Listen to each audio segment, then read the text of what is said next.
Manch Vegas is where it's at, baby.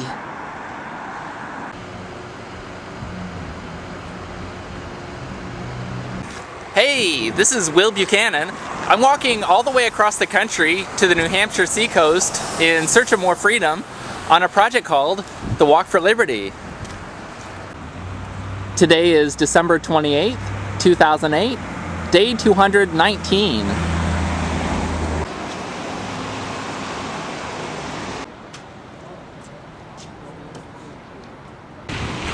I'm walking through Manchester, and it's probably close to 60 degrees outside.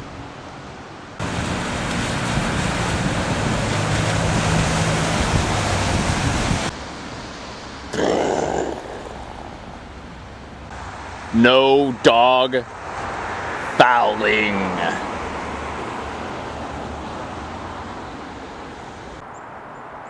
The last few days, we've had a couple incidents of cop unsafety involving activities which the cops are supposedly doing to promote safety. A couple days ago, a cop had pulled someone over on the highway, and the cop's car was sticking out a good foot into the road. And then just today, a cop had pulled someone else over on the highway, and the edge of his SUV was parked right along the edge of the road, when there were at least a couple more feet that he could have pulled it over further. This was particularly dangerous because his door swung open right into the lane of traffic not far ahead of us. And it was difficult to see him because of glare on the road.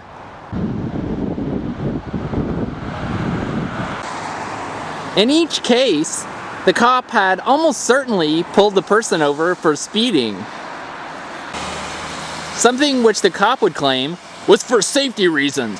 That person was creating a danger to other motorists on the road. However, if it was really for safety reasons, then why were the cops engaging in behavior that was far more dangerous than the original crime of speeding? The person speeding was likely only creating a danger to himself, if to anyone at all. Since just because you're traveling faster than some arbitrary government-selected speed doesn't mean you're creating a danger. And if they get into an accident, it will likely only be that person who goes off the road.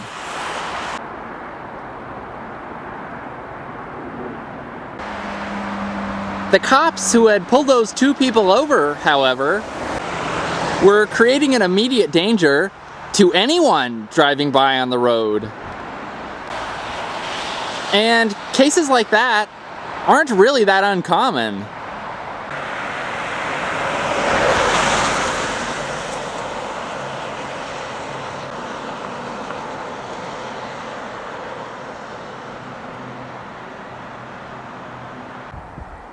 The cop in the first case, whose car was sticking out into the road, couldn't really have pulled over further because of snow that was piled alongside the highway. However, in that case, it would have been much better for him not to have pulled over the person at all, since he created a much greater danger to everyone by having his car sticking out way into the road. In the second case, it seemed that the cop went out of his way not to pull a safe distance off the road, since there was easily a couple more feet he could have pulled over. It's clear that the cops in both of those cases weren't pulling people over for safety reasons,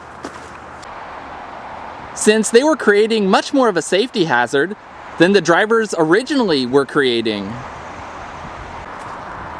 So, if they didn't pull those people over for safety reasons, why did they do it? Perhaps it's just revenue collection? Plain and simple? It is near the end of the month, after all, and perhaps they have quotas to fill.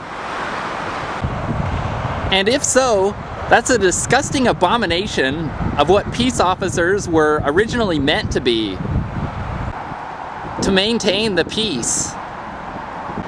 And not to extort and coerce money out of people under the guise of keeping them safe, while at the same time hypocritically creating even more of a safety hazard.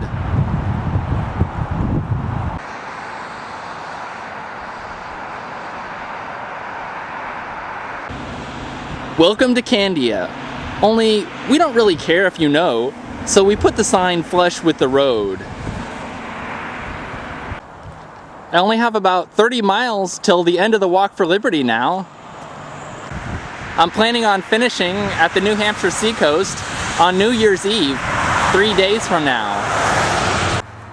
If you're interested in learning more about the end celebration, visit the forum thread at arrivalplans.walkforliberty.com.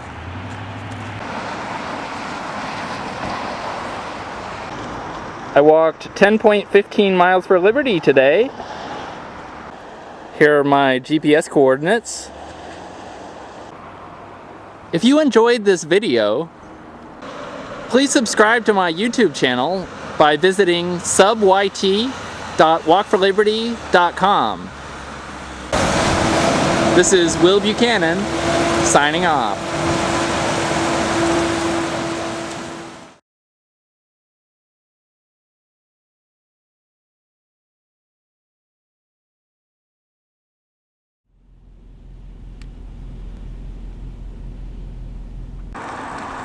What happens in Manch Vegas does not stay in Manch Vegas.